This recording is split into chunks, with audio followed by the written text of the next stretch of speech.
Prosper Log, show date 140920. How's everyone doing tonight? I'm doing well as always. This week's unofficial sponsor of our show goes to Cat Sky. She's a hardcore Star Trek fan, like a lot of us, and she's also putting together a photo shoot for our friends over at Beer and Song of the Day. Cat Sky is our sponsor today. Alright, I'm thirsty, so let's do something a little different. Red's Hard Iced Tea, 5%. I've had this before, but I've never had it here. Proper drink opening apparatus, proper technique. Decent pop.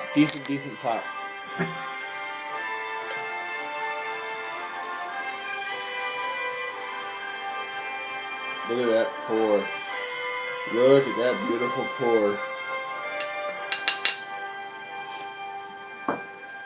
Alright. We'll do this right.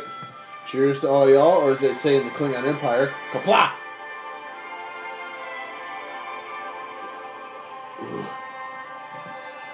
Ooh, that's very good. That is very good. Alright. Let's start this episode off right. Start off, as we always do, with the birthdays. First birthday comes from the 15th. Gentleman I have yet to meet in person, but he is also a Star Trek fan. I'm talking about Alan Cruz. Alan, I hope you had a good birthday this week. Hope you got everything you wanted. I hope it was prosperous for you. I drink to you on your birthday. Alright, next on the list. This next gal is a cop friend that I know here on Earth Station Okinawa. Jessica Stoger. Jessica, happy birthday to you, my dear. I hope it was a good one. I hope your husband Sasha spoiled you. And Jessica, I will drink to you on your birthday.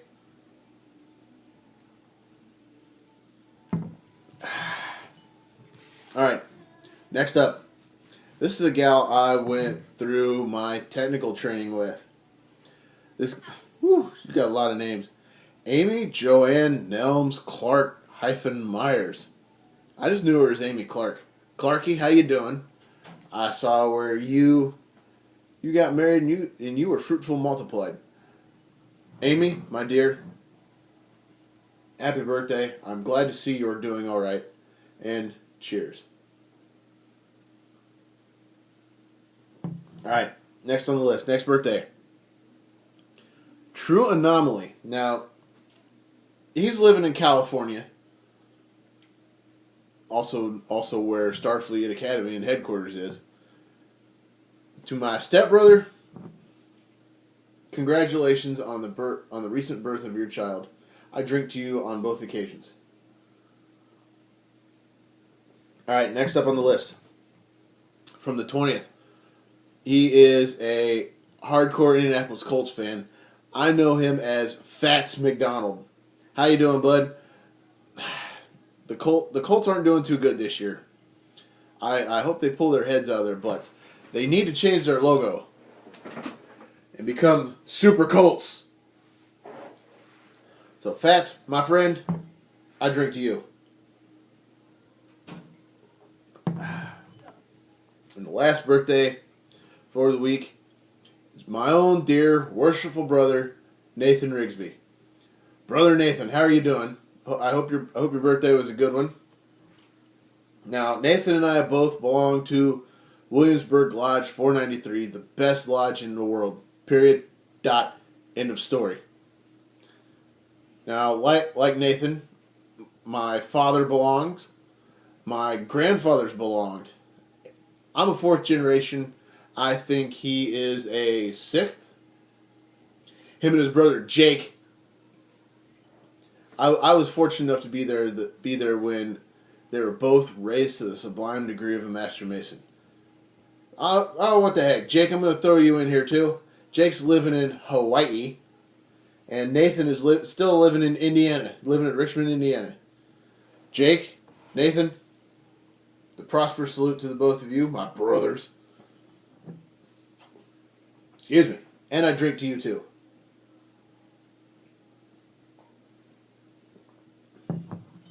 Alright, birthdays.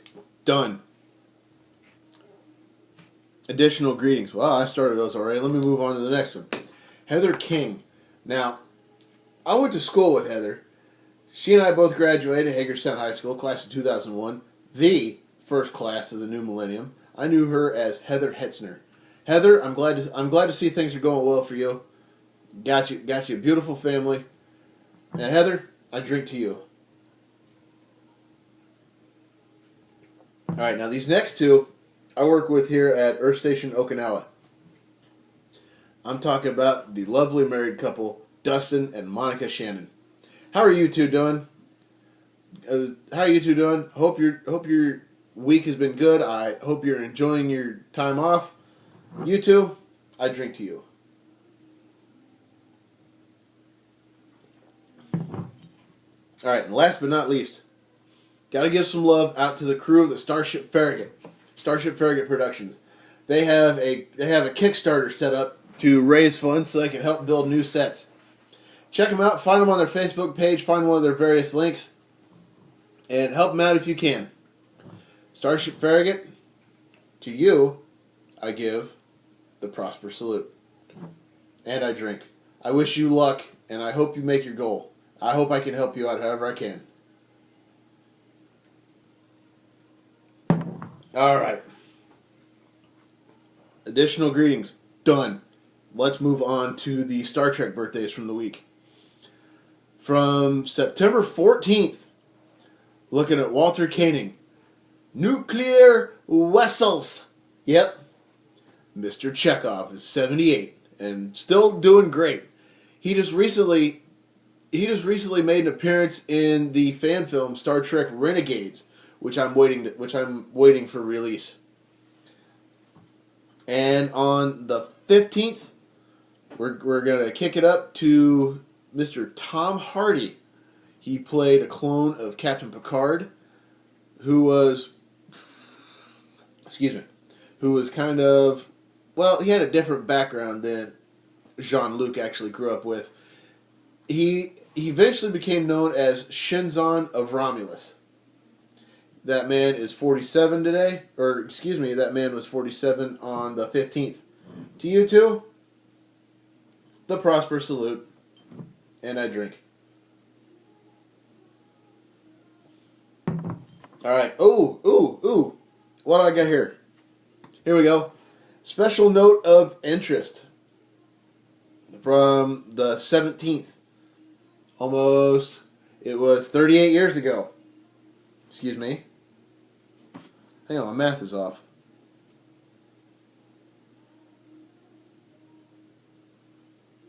Okay, scratch that. Tom Hardy is actually 37. Okay.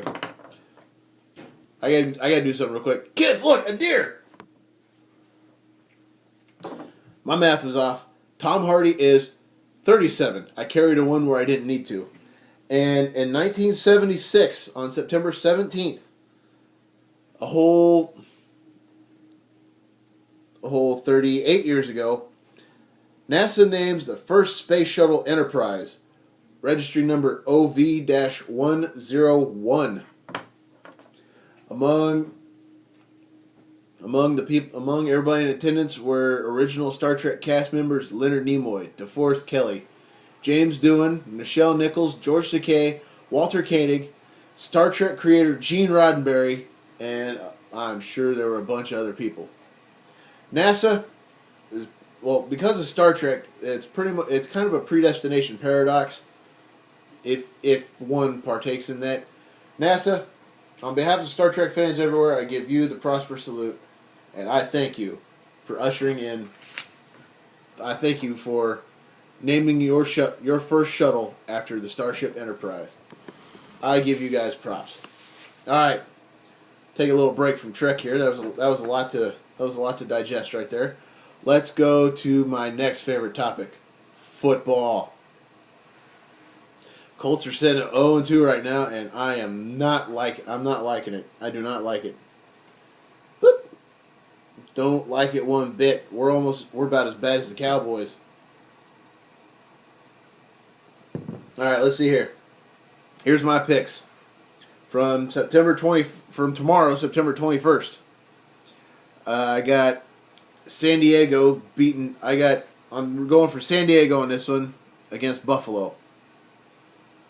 Don't ask me why. It just feels right. Dallas at St. Louis. Tony Romo might choke, but then again, I saw somewhere Tony Romo's benched, so I think Dallas might have a chance. Washington at Philadelphia. RG3 is gonna get hurt again. Go with Philadelphia. Not because they beat us. Not because they beat us last week in a valiant effort. But I'm going with them because Nick Foles appears to be on fire. But then again, it's early in the season. Anything can still happen. Houston against the Giants. Nope, not root for Houston. They're in my conference. Can't root for them. Going with the Giants. Besides, they're playing the Giants. Minnesota at New Orleans. I got to go with New Orleans on this one. I don't like the business that that Minnesota's in right now. Whew. Tennessee at Cincinnati. Not rooting for the Titans. I'll tell you that right now. Baltimore at Cleveland. Now, with everything that's going on with Ray Rice and Baltimore, let me put it this way: if the Ravens can somebody, that's bad. Even though I know Cleveland's probably not going to win, I'm still rooting for them. Green Bay at Detroit. I think Green Bay might be able to take them. Don't know. I'm going for who appears to be the underdog on this one. I'm going for Green Bay. Indianapolis at Jacksonville. It's obvious. If we lose to Jacksonville, there's something seriously wrong with the Colts this year. I'm sorry, I love the Colts, but at the same time, you got to call the baby ugly. Oakland at New England. The game I feared and hoped would never happen. I'm not rooting for either one. I hope that stadium explodes. But I hope nobody's hurt. You know, I just hope the stadium explodes right at kickoff and nobody gets hurt. San Francisco at Arizona. Now, I hadn't heard until after I prepared this about the crap that Arizona's going through right now with one of their players. So I originally picked them. But I'm looking at it now, and I'm thinking I'm changing that one. I think I'm going to go with San Fran on that one. Here's the next one. Denver at Seattle. Yeah, I don't think Seattle's going to be able to beat Denver again. I'm rooting for Denver, and I hope I'm right. Kansas City at Miami. The Chiefs actually look pretty good. I'm going with them. And finally, on the 21st, Pittsburgh at Carolina. Go with Carolina. I cannot stand Pittsburgh. All right, next night, September 22nd, Chicago against the Jets. I mean, folks, come on now. Really? The Bears. And finally, wrapping up this week on the 25th, starting week 4, the Giants against the Skins. Go with the Giants. Now, folks, here's one thing I cannot stand. Why do people have problems with the Washington Redskins? Just as the name. I'm not touching it. Forget it. It's just ticking me off thinking about it. All right. Football picks. Done. Now, here's what you Star Trek fans really tuned in for. This week's episode I'm covering is the first part of the only original series two-parter, The Menagerie. Basically what happens is the Enterprise arrives at Starbase 11 in response to a call from Captain Pike, the previous commander of the Enterprise.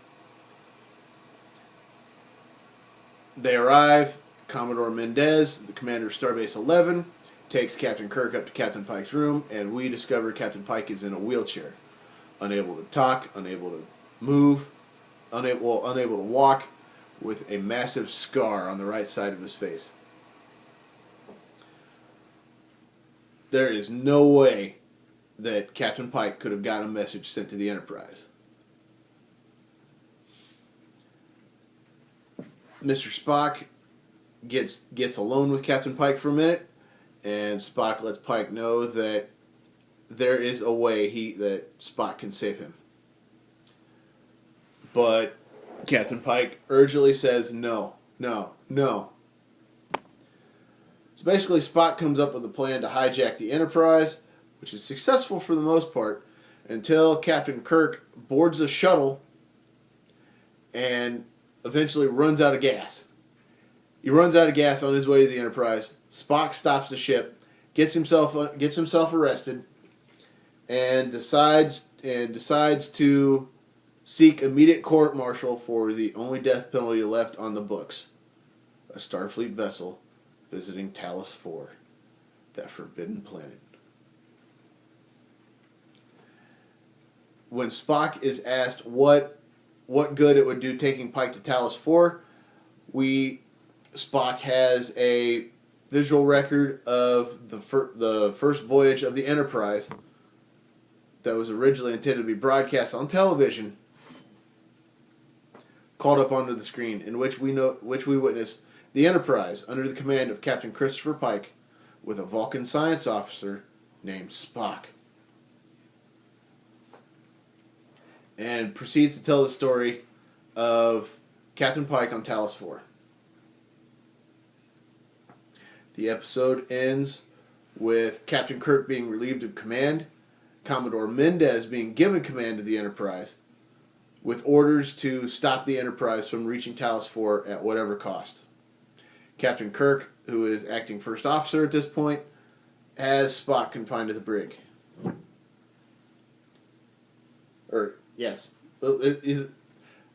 Captain Kirk tells the security officer to lock him up, but we can only assume that Spock is incarcerated in the brig.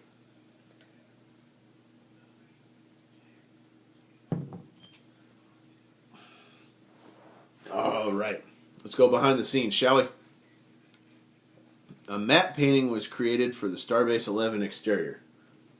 Large cranes can be seen in the background representing construction on the starbase, or perhaps assembly of starship components. The wall used in the scene was recycled from A Taste of Armageddon, Wolf in the Fold, Plato's Stepchildren, and Wink of an Eye. The round dais in front of the wall was later used by Tharn and his council in Mirror, Mirror. The Starbase Operations set is a redress of the engineering room set.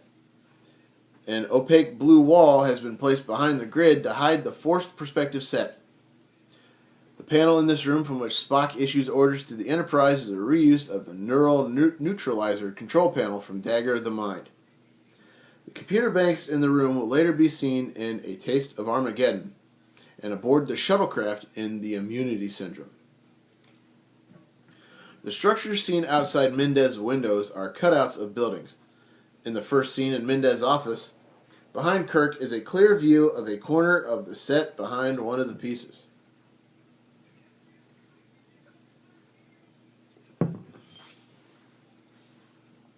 Commodore Mendez's desk features one of the gooseneck video screens seen on the early Enterprise bridge in the cage.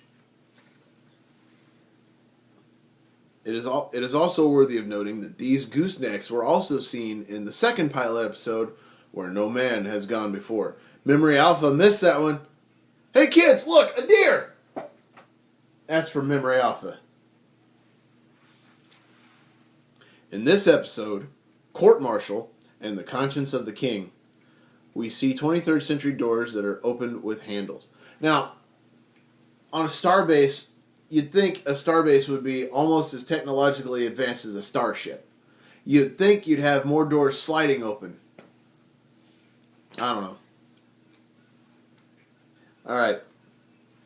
During the indoor scenes on Starbase 11, if you look outside the windows at the night sky and cityscape, You can occasionally see white objects passing by. These may have been intended to be shuttles or shooting stars. The most clear and undisputed scene in which we see one of these objects is in the beginning. After Commodore Mendez approaches Captain Pike in regard to his visitors, you can see a small white dot slowly flying in the lower left of the window. Scotty does not wear a dress uniform during Spock's court-martial, possibly due to budget constraints. He would finally get a dress tunic and space seed. The door to Pike's quarters in the intensive care area of Starbase 11 opens on hinges, rather than sliding into the wall.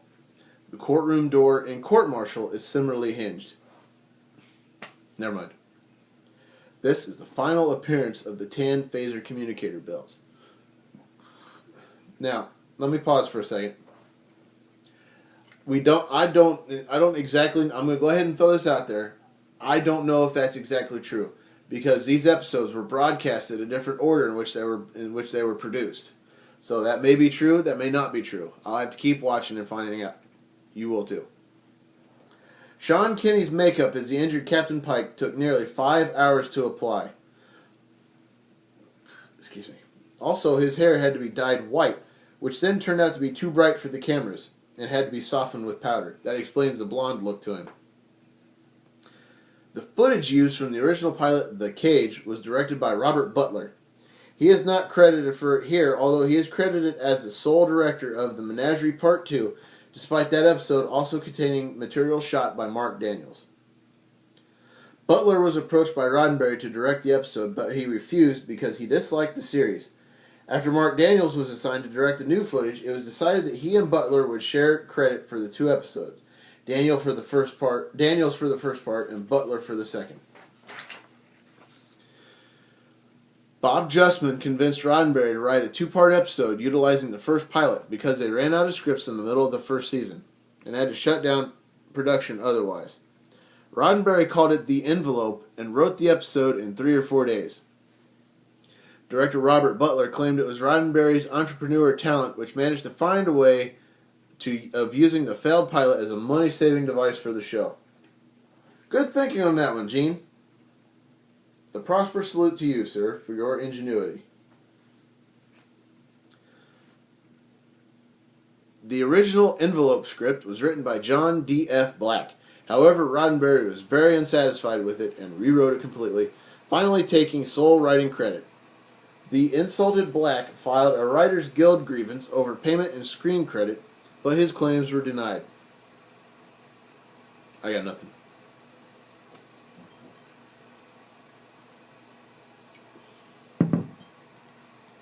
According to James Doohan, Roddenberry originally wanted to sell the failed pilot as a theatrical film. However, it needed to be expanded with additional material to reach feature length. Roddenberry planned to film the crash of the Columbia on Talos 4 because it didn't require Jeffrey Hunter, who was neither available nor affordable to reprise his role as Christopher Pike. However, plans for the feature release were soon abandoned. Roddenberry's plans for a feature release were verified by Herb Solow and Bob Justman in Inside Star Trek: The Real Story. I never knew. I see it. I can see it. I mean, that episode was long to begin with. I could see him trying to do that. Footage from the shuttlecraft is reused from the Galileo 7 because it was aired before that episode. Because it was... Oh, God, I got tongue-tied. Let me start over. Footage of the shuttlecraft is reused from the Galileo 7, period. But because it was aired before that episode, the Menagerie Part 1 is technically the first episode featuring the shuttlecraft in the original series. I kind of like the design of the shuttlecraft. I don't know why. I kind of do. A scene which shows crewmen listening to the intercom in a corridor is reused from the Corbomite maneuver. You can tell that as you can see Eddie Paskey, who plays the recurring character Leslie. You can see him in the corridor in gold, but as Spock's making his announcement, you can see him on the bridge in red with a slightly different hairstyle. The first time that the trio This is the first time that the trio of Kirk, Spock, and McCoy beam down unaccompanied by any security guards or other personnel. Other episodes in which this occurred are The Devil in the Dark, Cat's Paw, Amok Time, Bread and Circuses, A Private Little War, A Piece of the Action, I hate these glasses, Paradise Syndrome, and The Children Shall Lead, The Empath, For the World is Hollow and I Have Touched the Sky, Plato's Stepchildren, Requiem for Methuselah, All Our Yesterdays, and Turnabout Intruder. This is the same starbase scene in Court Martial. It is not made clear why there is now a different Commodore in charge of the base. Perhaps Mendez and Stone had different responsibilities. Stone had been referred to as the base's commanding officer in the previous episode, named in the credits as the Portmaster. And finally, the Star Trek Compendium compares Spock's risking his career and life to return Pike to Talos 4 for a chance at a better life to what Kirk would later do for Spock in Star Trek 3, The Search for Spock. Good stuff, huh? Alright, finish this here drink.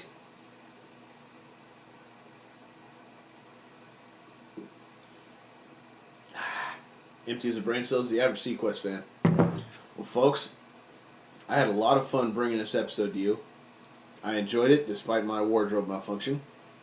But it's that time. You all take care. Have an awesome night or day. Don't do anything I wouldn't do. And if you do, name it after me.